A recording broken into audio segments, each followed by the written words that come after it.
Tutasimama kwa kumheshimu Bwana. Yacu tupandishe mbele yetu ya mbingu kubaha Uwiteka kumheshimu Bwana. Turasoma muri Yohana, Tasoma mu kitabu cha Yohana ibice 14 kandi 14.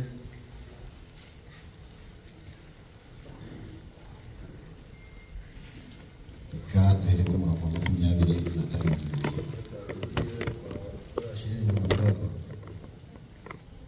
Yohana 14 umurongo wa 27. Yohana 14 mstari wa 27. Turasoma mu izina ry'Umwami Yesu Kristo. Mbasigiye amahoro, amahoro yanjye ndayabahaye. Icyakora simbaha nk'uko ab'isi batanga. Imitima yanyu ntihagarare kandi ntimutinye. Amen. Nongere kubasoma.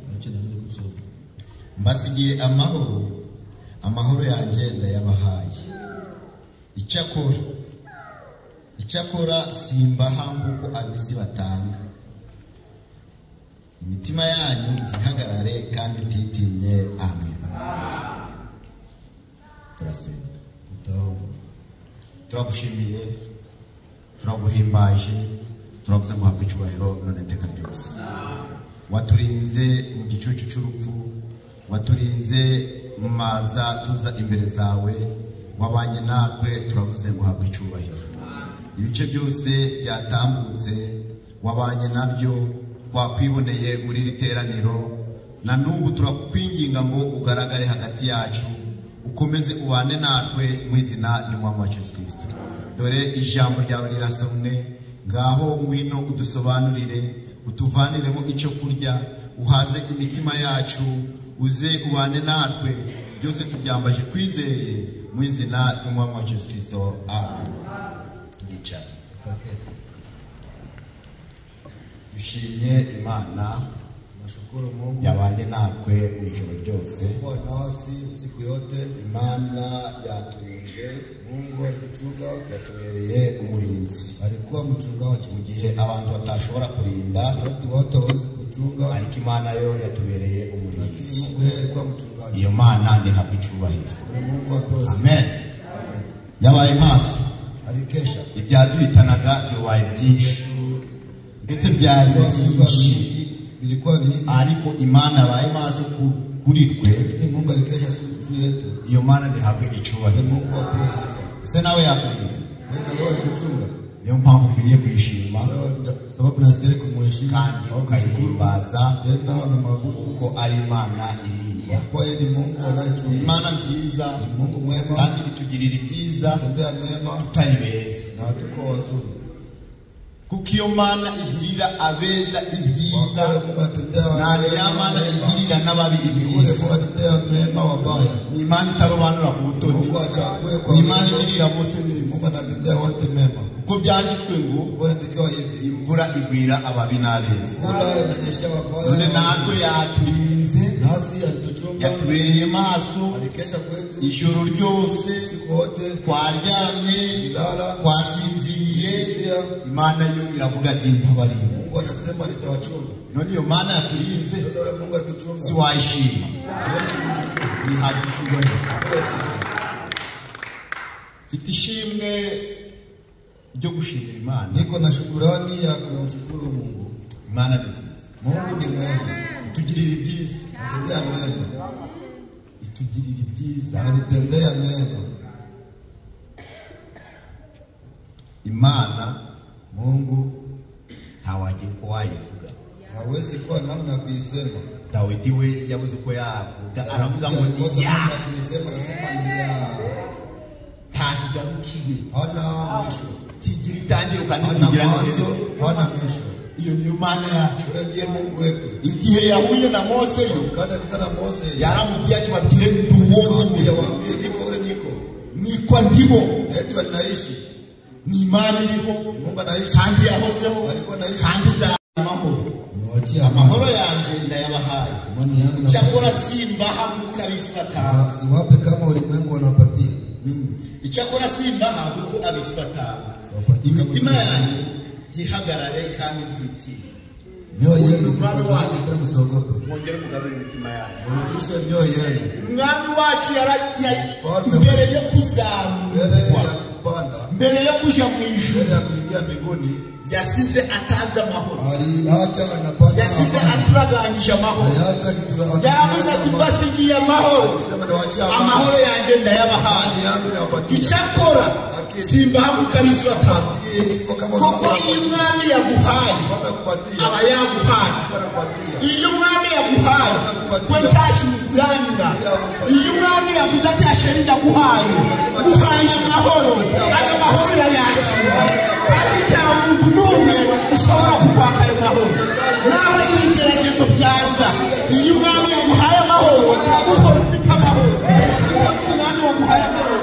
amahoro yanjye ndayabahaye nta kintu na kimwe kizashobora kumbuza amahoro keretse nakoze icyaha keretse nacumuye niho nzabura amahoro ariko mu gihe kiranduka imbere z'Imana aho nzabura amahoro imbere y'Imana barakomeza kugira amahoro kuko ndi kumwe n'umwami wanjye basigiye amahoro amahoro yanjye ndayabahaye kuja amahoro kugira amahoro mu mitima yayo kandi yarabidusezera wakamufanya mtaidia naachia amani yarari gusezera abwira abigishwa be ati naenda ariko mbere yo kugenda ndabasigira akado ndabahereza akado bahaye amahoro kugira amahoro muri we mwana w'Imana mtoto wa Mungu akwiriye kugira amahoro agira amahoro ariko utamwaye ukagira amahoro y'ubutakuza amahoro yacu tazingiwe ku buzima bwa hano alifunge kwa maisha ya ulimwengu hapa ubuzima bwa hano maisha ya ulimwengu buragenda bugashira naenda inapita buragenda bugashira ariko iyo turukusha to izashira iteka ryose ubukene dufite hano ibibazo dufite hano hari imbere tugiye kubirangiza tugiye kuvaho kutoka basigiye amahoro nawaachia amani amahoro yanjye amani yangu ndayabahaye nawapatia amen amen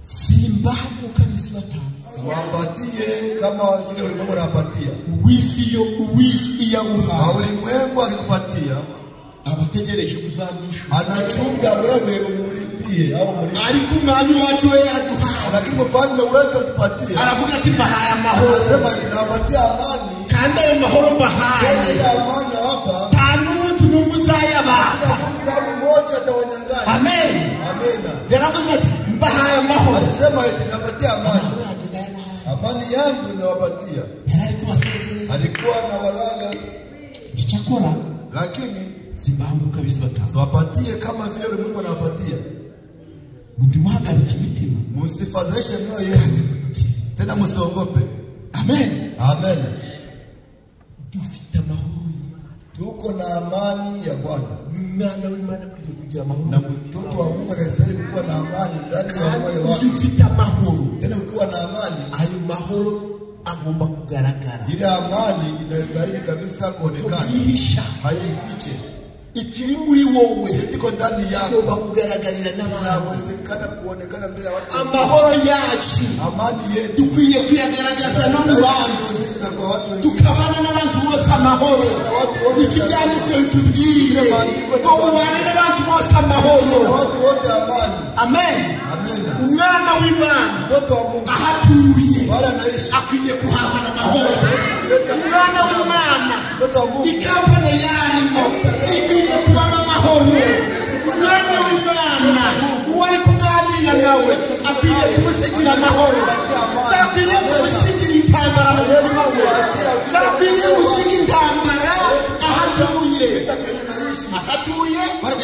akwiriye kuba amahoro unastahili kuwa na amani kwa kuwa tunaishi mtoto wa Mungu amen amen basigira amahoro nawaachia amani amahoro yanjye ndabaha amani yangu nawapatia amen amen ahandi hatuvuga ati wali pengine unasema eti muri nchi ndani yangu uzagira amahoro mtakuwa na amani ko mwisi lakini ulimwenguni mtakuwa na huzuni bisaba ngo uve mu isi, binaomba utoke ndani ya ulimwengu, bisaba ngo uve mu iterano, binaomba utoke mu kanisa, winjire muri Kristo, ndani ya Yesu Kristo. Amen. Amen. Tugera muri Kristo, ndani ya Kristo, nuva mu iterano, utoka mu ukaja mu iterano ritaboneka, kanisa halionekane, uzagira amahoro, utakuwa na amani, naho bazakuvuga, watakusema, naho bazakunegura, ibyo bazavuga byose watasema, bari kumena amazi wanamena maji juu ya kubera iki? juu ya nini? Wiko ndani ya Kristo Yesu. Amen. Amen. Amahoro. Niwaachie amani. Amahoro yajenga Amani yangu nawapatia. Neno tunazungumza inasema amani. Amani.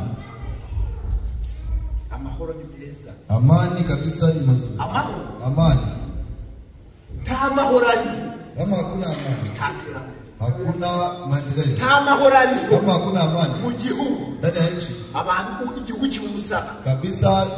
Nta mahoro ariho muri eglise. Kama hakuna amani ndani ya eglise, ubona bantari bikonje. Watu kabisa ni bari. Verity, amahoro yagiye. Amani yenda. Ariko icyo basabye, icyo basabye Uwiteka kugira ngo abahereze amahoro mu mitima yanyu. Ndani ya moyo yenu. Amen. Amen.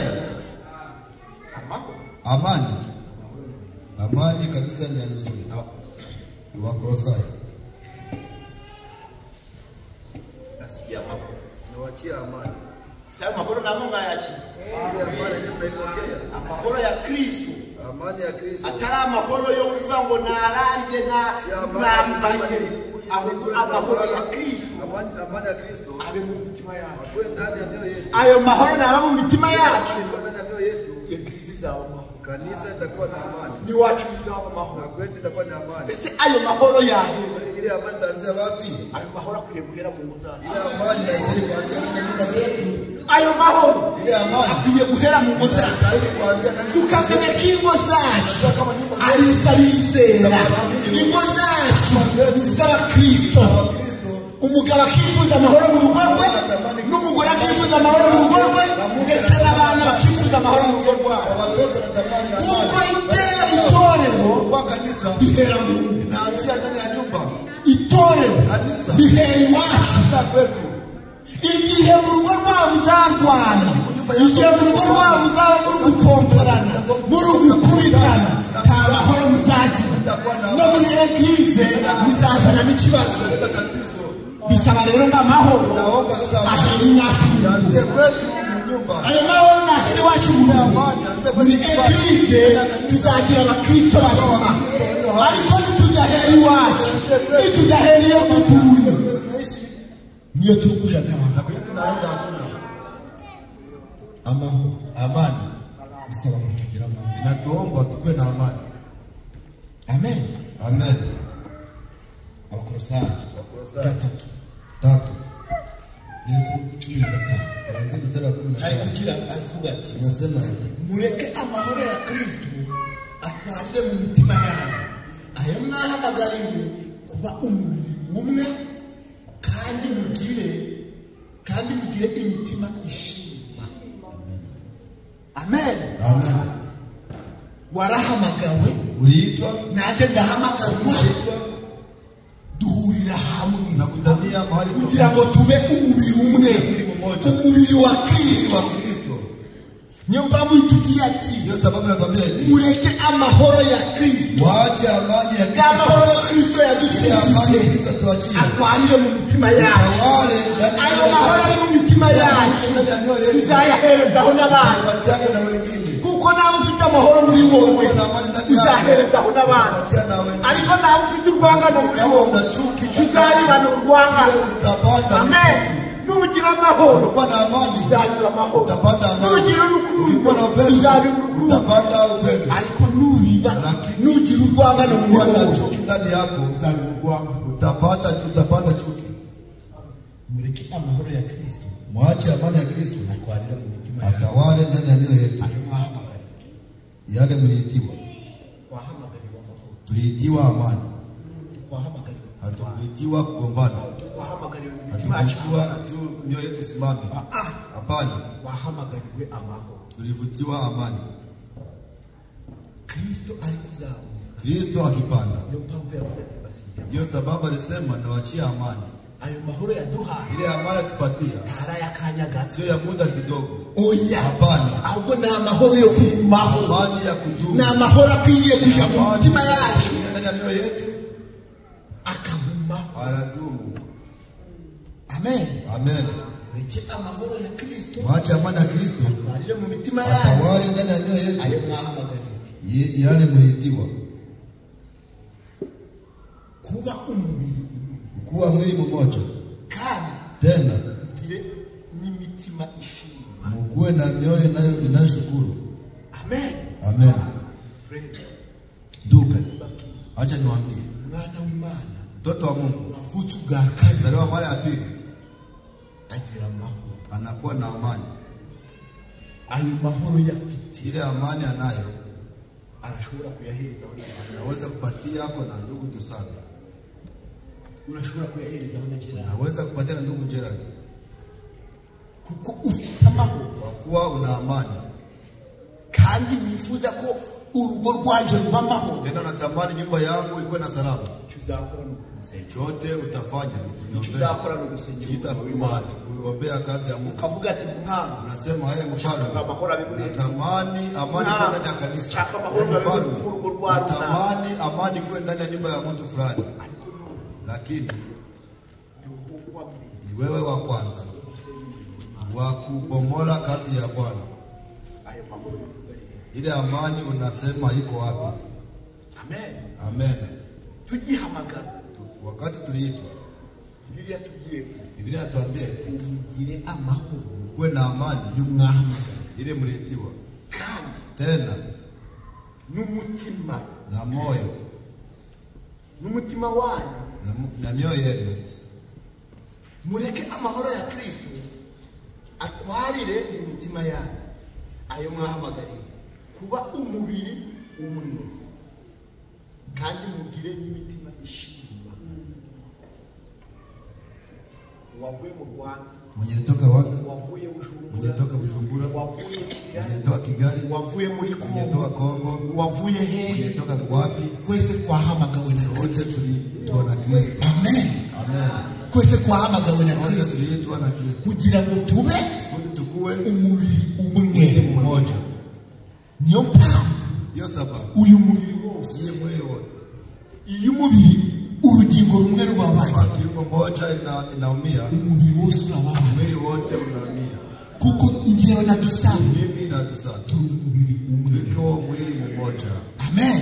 Amen. Icyo nifuza Natamani ngo Dusabe yagira amahoro, Dusabe nicyo Dusabe akwiriye kwifuza. Dusabe na Asheri Ngo Asheri yagira amahoro, Asheri akwe na amani. tukifurizanya amahoro mu ngo zacu, tukifurizanya amahoro muri eglise. amani ndani ya kanisa. Amen. Mugire amahoro. Uwe na amani. Amahoro yanjye ndayabahaye. Uwo ni Kristo. Ule ni Kristo. Amen. Amen. Duhaye amahoro ye. Tupatie amani yake. Impamvu nawe, Kwa sababu nasi sababu ayo mahoro naomba kudiri amani yinjira mu mitima. iingie ndani ya mioyo yetu. Nawe utaragira amahoro, Kama huya kuwa na amani, birakwiriye kuyasaba, inastahili uiombe. kuko nutagira amahoro Kama utakuwa na amani, icyo uzagira ni inzangano n'ibiki chochote byinshi. utakuwa na chuki na mambo kadhalika. Amahoro Amani ari mu mbuto z'Imana. iko ndani ya mbegu za kiroho. Nutagira amahoro, Kama utakuwa na amani, icyo uzakora uzaba chochote ni utafanya intambara gusa. itakuwa ni vita tu. Muri eglise ni intambara, Ndani ya kanisa iwawe ni ni vita, intambara. kwako ni vita.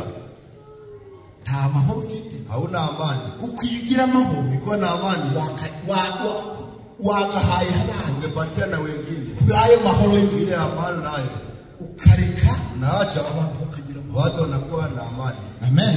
Amen. Abatesalonike Wathesalonike, mugira amahoro. kuwe na amani. Bakabiri Wathesalonike wa pili.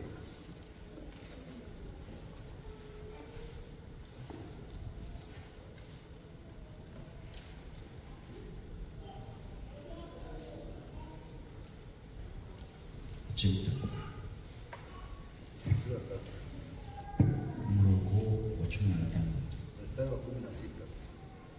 yakuvuga ngo Nasema hivi.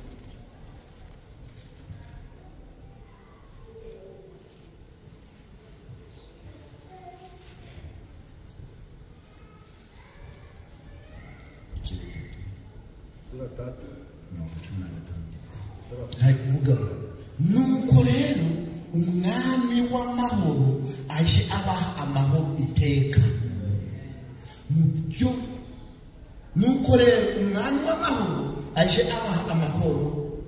Sasa Bwana wa amani akuwe napatia amani. Nuko rero umwami w'amahoro, umwami wacu w'amahoro, mfalme wetu wa amani abaha amahoro, awape amani iteka ryose daima, byo mu buryo bwose, kwa namna yote. namwe Bwana abantu namwe awe pamoja nanyi nyote. beneza. Msikize vizuri.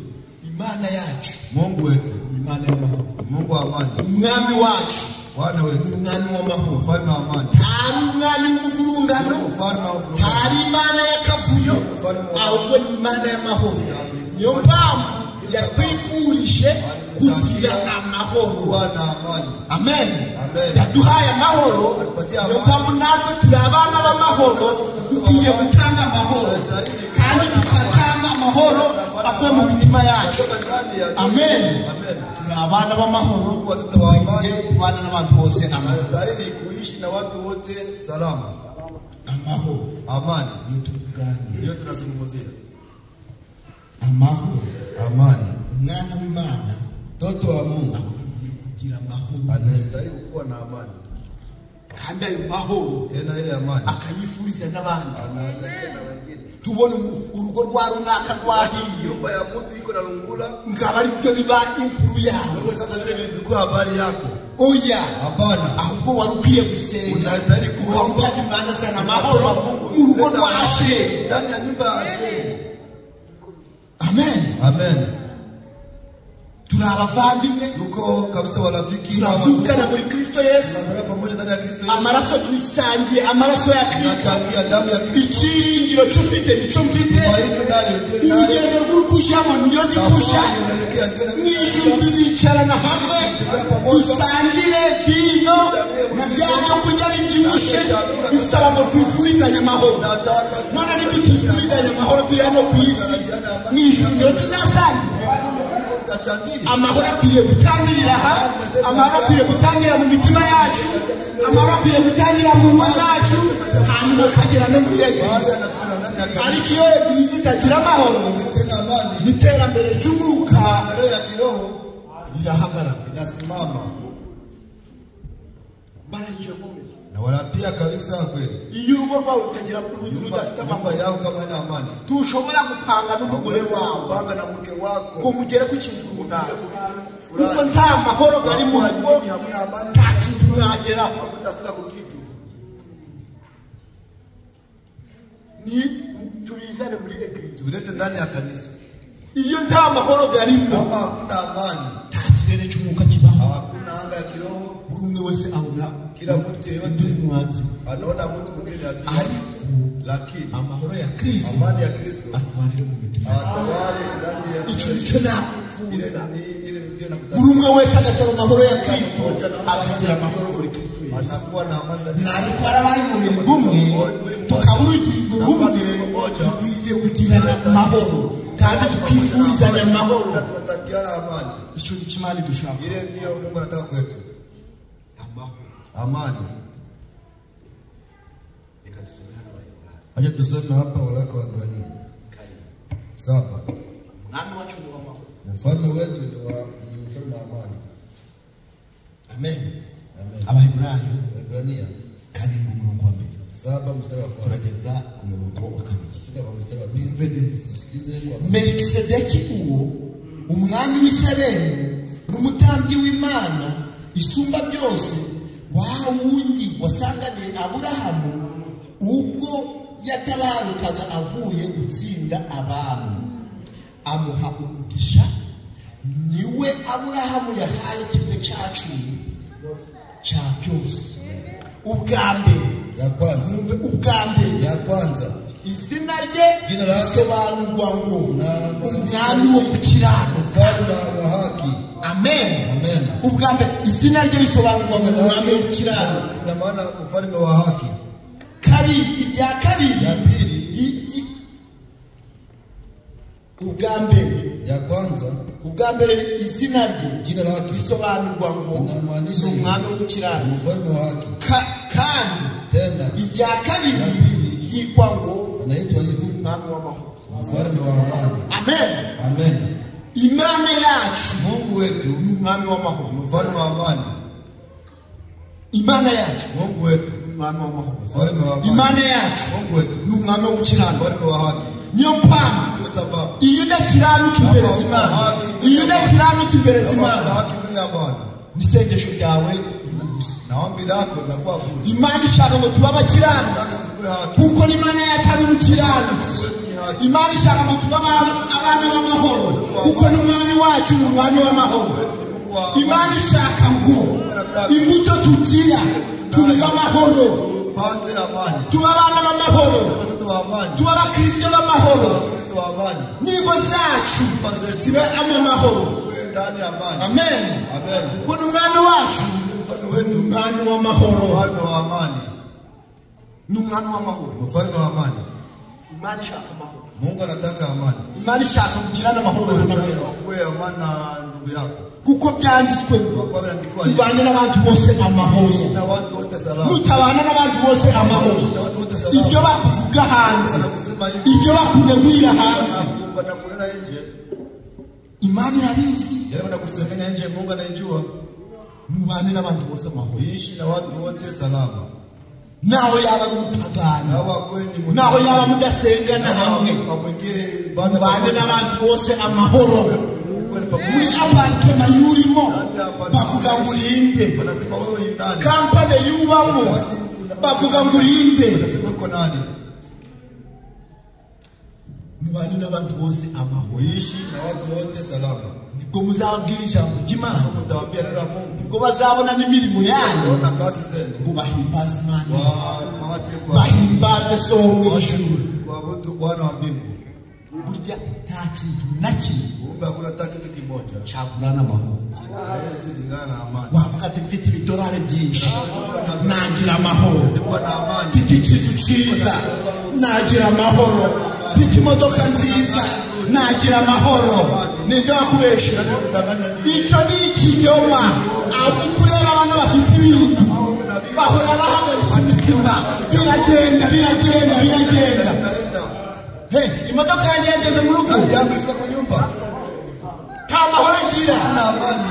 nta mahoro agira. Umuntu agira amahoro rimwe gusa iyo ageze muri Kristo Yesu. Aho ngaho iyo winjiye muri Kristo niho ugira amahoro. Iyo ufite umutima wo kunyurwa, iyo ufite umutima wo gutosheka, niho ugira amahoro. Amen. Amen.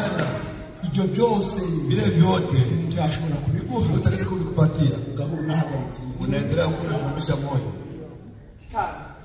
Inzu yanjye runaka Nyumba ya bishyuye, fulani bishyuye, balilipa. abo ni gomaho. Ile ndio salama. Aho unahagaritse Anaendelea anakuwa anasimamisha moyo. nindachungana Kama si chungu ubutunzi bwanjye utajiri wangu utaenda. nta mahoro Hakuna amani. ari mu isi, Iko ulimwengu. nta n'amahoro Hakuna amani. mu butunzi Iko bw'isi, ndani ya utajiri wa ulimwengu. ahubwo amahoro Amani. ari mu kwinjira muri Kristo Yesu. Iyo wageze aho ngaho ukinjira muri Kristo Yesu, umva ugize amahoro. Unasikia una amani. Amen. Amen. Ubwo ubutunzi ari ubusa, Sio unaona utajiri ni bure. ugira utabugira, Uwe nabo usiwe nabo. ubona byose Unaona bikabona. yote ni bure. Ukavuga nka Salomo Sema kama Salomoni. ugati byose ni kukwiruka inyuma. Sema vyote ni kama kimbia nyuma ya pepo. Amen. Amen. Ugira amahoro muri Kristo. Kuwe na amani ndani ya Kristo Yesu. Amahoro Amani niyo ya mbere. ndiyo ya kwanza. Nta mahoro ari, Kama huna amani, uzakora byose yote utatenda bizaba ubusa. itakuwa bure. Ngirya mbere Ya kwanza, uyu mwami ni mfalme, umwami wo gukiranuka, ni mfalme wa haki. ibyo uvuga byose, Yote unasema, ibyo uvuga yote byose unasema, uba umukiranutsi, kuwe haki, uba umukiranutsi. kuwe mwenye haki. Kandi ikindi Tena rya kitu kabiri cha pili, ni umwami w'amahoro. ni mfalme wa amani. Imana yacu ni amahoro, Mungu wetu ni wa amani, natwe turi abana bayo, nasi tuko watoto wake, isaba ngo tubamo. na tuomba tukuwe na amani. Amen. Amen. Zaburi, Zaburi, Zaburi ni umwami w'amahoro. mfalme wa natwe dukwiriye kuba abana b'amahoro. Tunastahili kuwa watoto wa amani. Ntabisaba ngo mu rusisiro hirya no hino bavuga ndani ya village watu wote nabe bigeze n'igihe uvuye mu mubiri bavuga ngo turamukize, nasema tunamupona, ngo turamukize, tunamupona. uri umukristo uvuga ngo kuwa kwa Mkristo nenda kuabudu ngo runaka mtu fulani ngo nta n'amahoro yaduhaga tupatie amani ta, kandi uvuga ngo umukristo. na tena wewe unasema kwa Mkristo. Abana b'Imana n'abana b'Imana, Watoto wa Mungu ni watoto wa amani. abana b'Imana, Watoto wa Mungu ni abana b'Imana, ni watoto wa amani. Zaburi 34. Zaburi 34. Reka duhere ku murongo wa 15. Tuanze mstari wa 15. Ari kuvuga ngo iki? Unasema nini? Reka duhere ku murongo wa 12. Tuanze mstari wa Ari kuvuga bana bato nimuze mu nyumve, ndabigisha kubaha Uwiteka. Ninde ushaka ubugingo agakunda kurama kugira ngo azabone ibyiza? Uje ubuza ururimi rwawe rutavuga ikibi.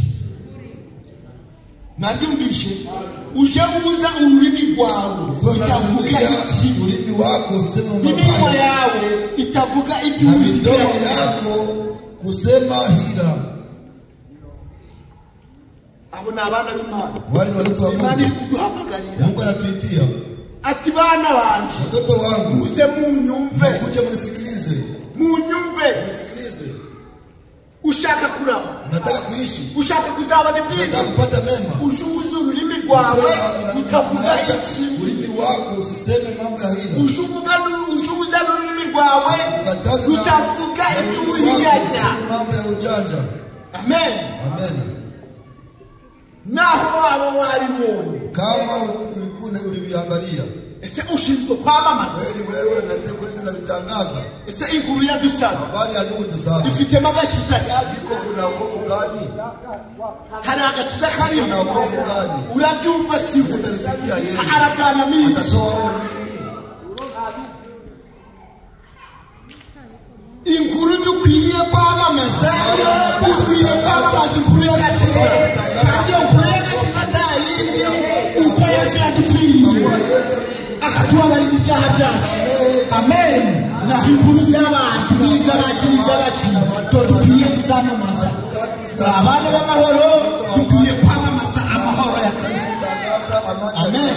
Amen. Va mu byaha tukaja gukora ibyiza, Ukuwe nafanya mema. amen. Amen. Uje ubuza ururimi rwawe utavuga iki, Ukataze iminwa yawe itavuga iby'uburiganya, ugahimbira mwene siko ikinyoma unatafuta mambo ya kusema juu ya ndugu yako uongo. kitigeze kibaho. Yenye haikuwahi kukua. Namubonye, Nilimuona. namubonye Nilimuona. kandi utanamubonye Tena hukumuona. kugira wanduze izina rye. Kusudi uchafue jina lake.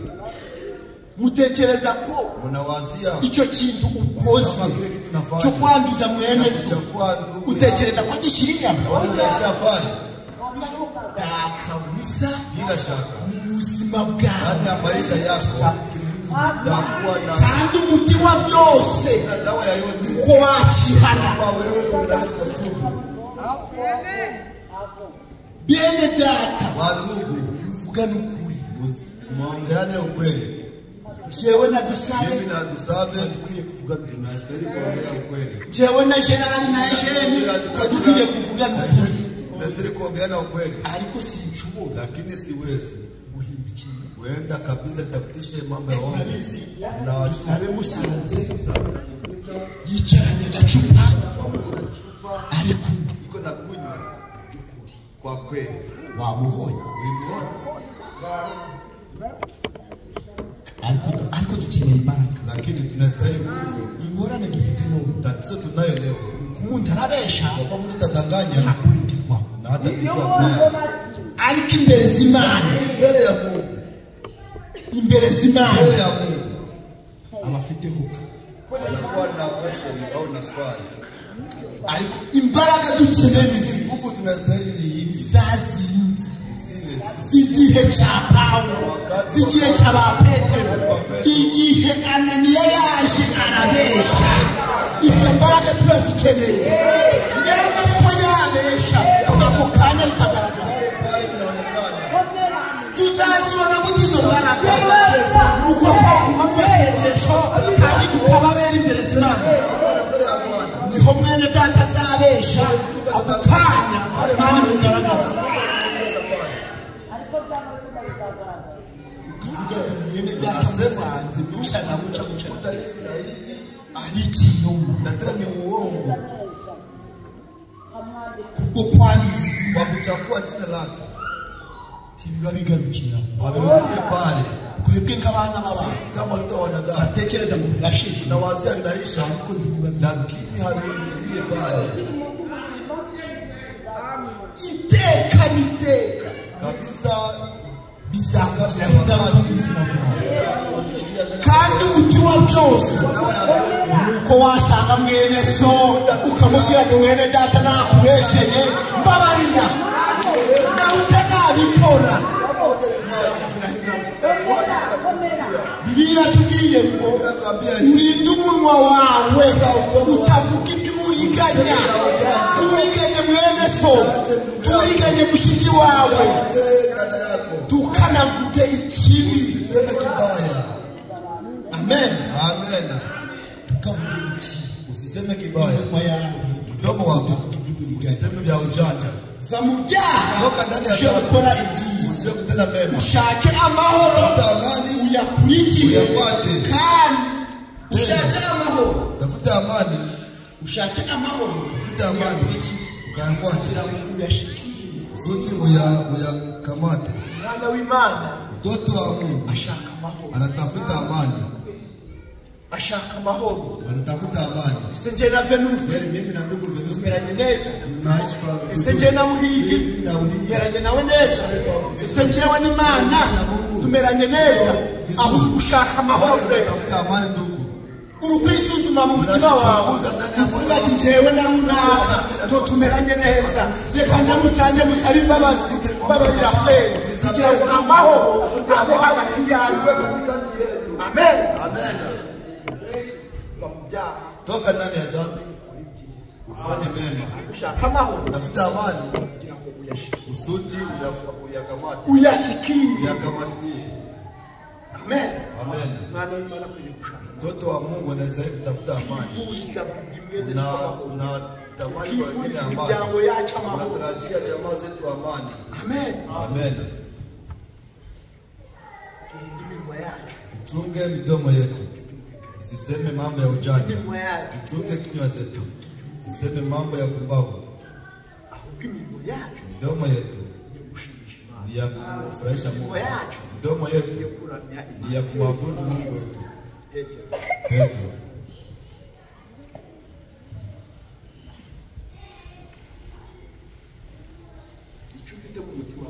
Kile unacho ndani ya moyo wako ndicho utapatia wengine. Na ufite intonganya mu mutima wawe. Kama una kuzozana ndani ya moyo wako, Intonganya zifite mu mutima wawe. ile kuzozana ndani ya moyo wako, ile ndipo utapona ndani ya wengine. Ushaka n'abantu b'amahoro. Hautaki watu wengine wawe na Umwana amani, w'amahoro. lakini mtoto wa amani Ufuza ko buri muntu wese yaba amahoro. anatakia wote wawe na amani.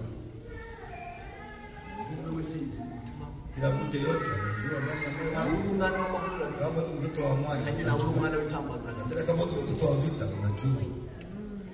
Na ufite urwangano mu mutima Kama wawe. una chuki ndani ya moyo wako unajua. Na ufite ishari mu mutima Kama wawe. una wivu ndani ya moyo wako unajua.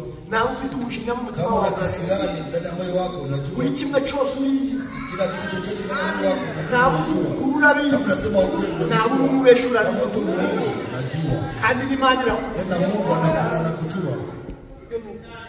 Umuntu utashobora kwimenya. Mtu hawezi kujidanganya.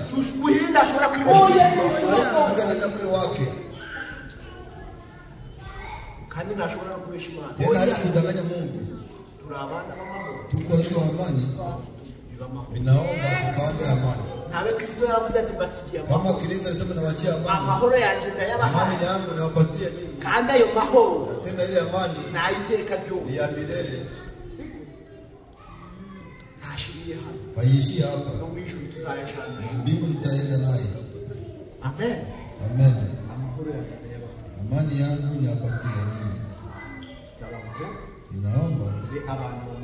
we watoto wa Amani.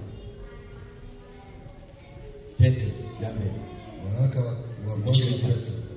Hakuvuga Sura 3. ibisigaye mwese mubuze imitima. Mubabarirane. Ibisigaye mwese mubuze imitima. Mubabarirane. Kandi mukundane kabavandimwe. Mugirirane imbabazi, mwicishe bugufi mu mitima. Timukiture. Mwumve. Timukiture umuntu inabi yabagiriye cyangwa igitutsi yabatutse, ahubwo mumwiture kumusabira umugisha. Mumwiture kumusabira umugisha. Kuko ibyo mumwiture kumusabira umugisha. Kuko ari byo mwahamagariye, kugira ngo namwe muragwe umugisha. Amen.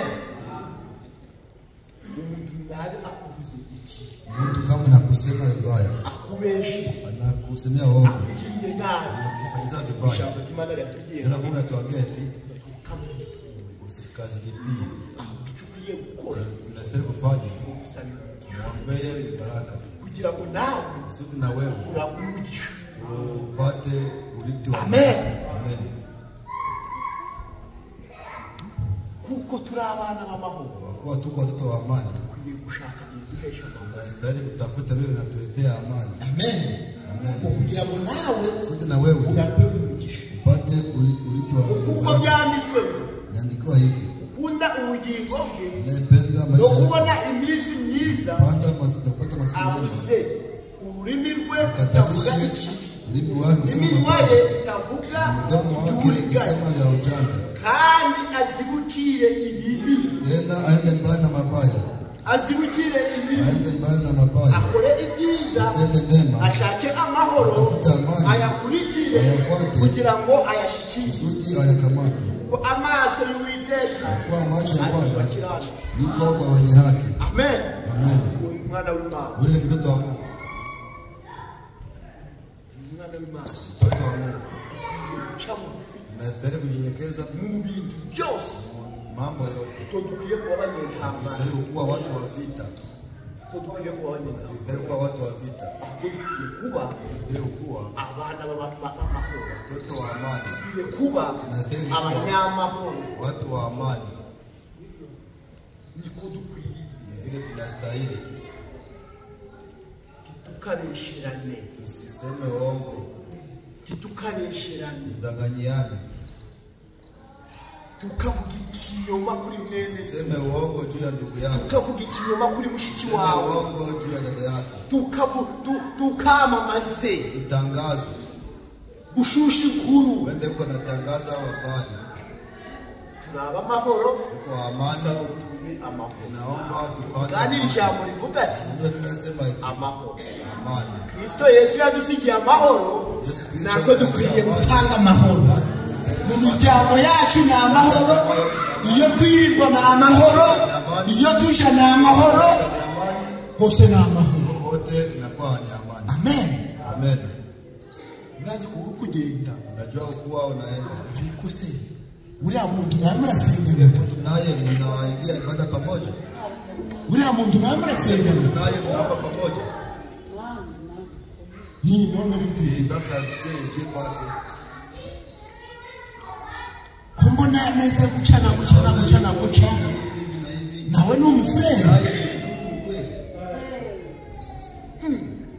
ndio ukabura n'icyo waba, kosa na useme nini, ukabura n'icyo waba. kosa useme nini. Mu bagore ari, mu ndaya ari, mu ki ari, mu bikorwa byose ari, nawe murasengana, Naye kweli mnaingia ibada pamoja, kumutamutenga, hamutende. ukibaza ibyo urakora, Unajiuliza ufanye nini na vikosa.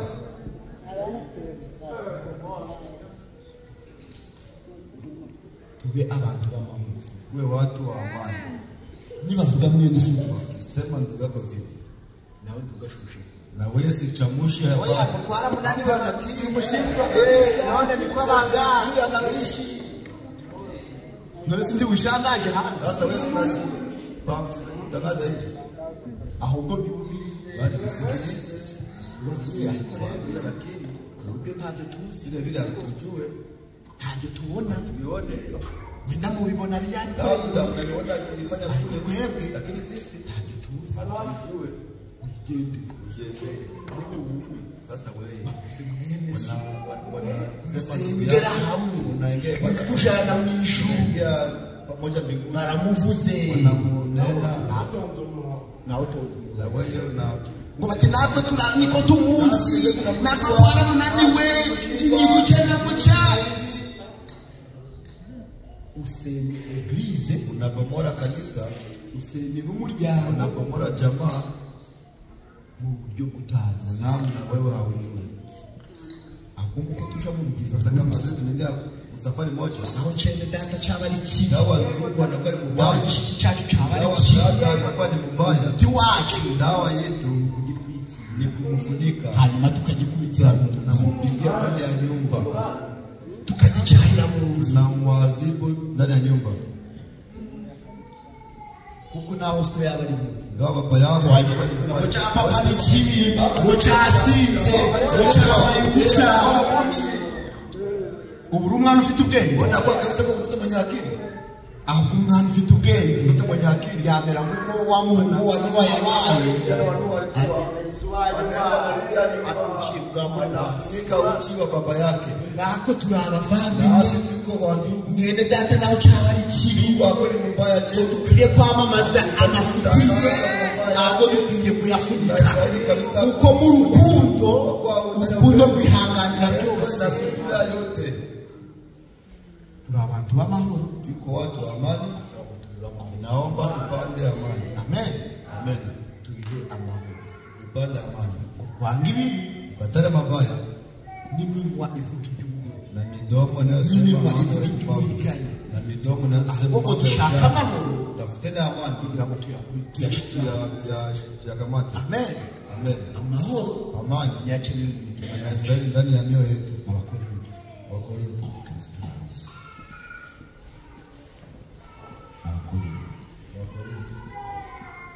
turi abana b'amahoro kwa watoto wa Wakorintho 13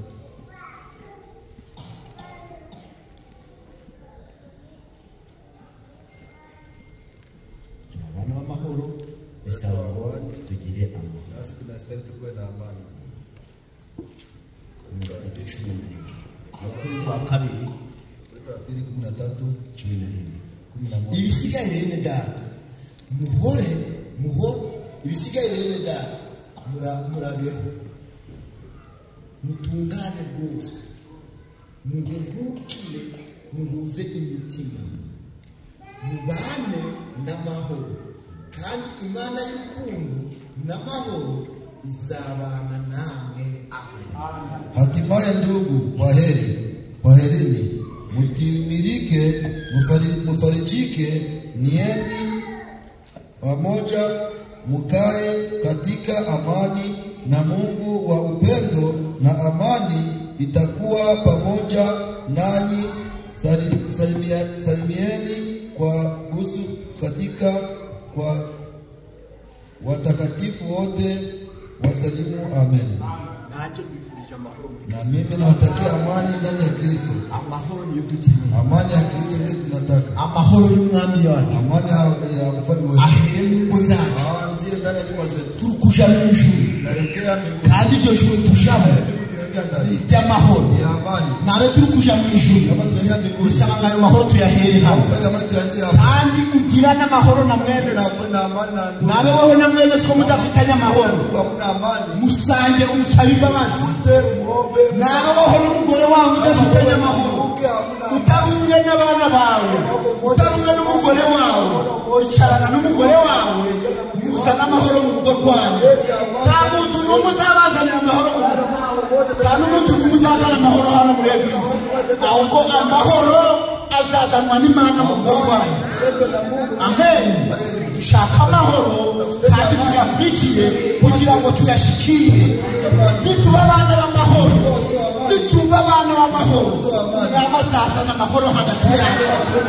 Mureke kugira imitima ikomeye, ahubwo tugira imitima yoroshe, tugira imitima ishaka amahoro, tugira imitima yifurizanya amahoro. Umwami Yesu yatubwiye ati mbasigiye amahoro, kandi amahoro yanjye ndayarahaye.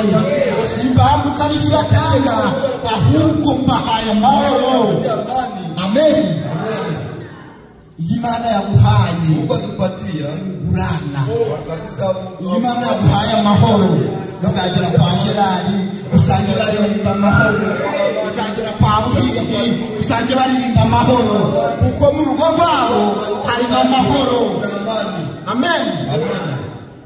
Umwami Yesu yatumye abigishwa arababwira ati mugende mwamamaze ubutumwa bwiza, urugo rwose musasha mukarwinjira, zabaramutse ati amahoro abana. Ayo mahoro nabakwiriye mu rugo azabibamo, nabadakwiriye azabagarukira. Naho kwagera mu rugo mu nyumba ugasenga, tunaomba udashaka amahoro, mutaki amani, ntazamo haizi kuwa ndani. Mbarakije nkomeje Nabia kweli amahoro, amani ni Imana yazana, ni Mungu anayeleta, nawe uyafite uruhare. na wewe unavitaka. Utabishize mu ruhare ko wifuza amahoro mu rugo rwawe, ko wifuza amahoro muri eglise, ndani ya kanisa amahoro yaza, hakuna amani. Icyo mbasabiye, nabaombea mbasabiye amahoro ya Kristo, kandi kugira ayo mahoro nuko wakwinjira ukaja muri wa mubiri utaboneka, muri rya teraniro utaboneka, ukavuka ubwa kabiri, uzagira amahoro. Kandi ayo mahoro uzagira uzayaherezaho n'abandi. Mbifurije amahoro.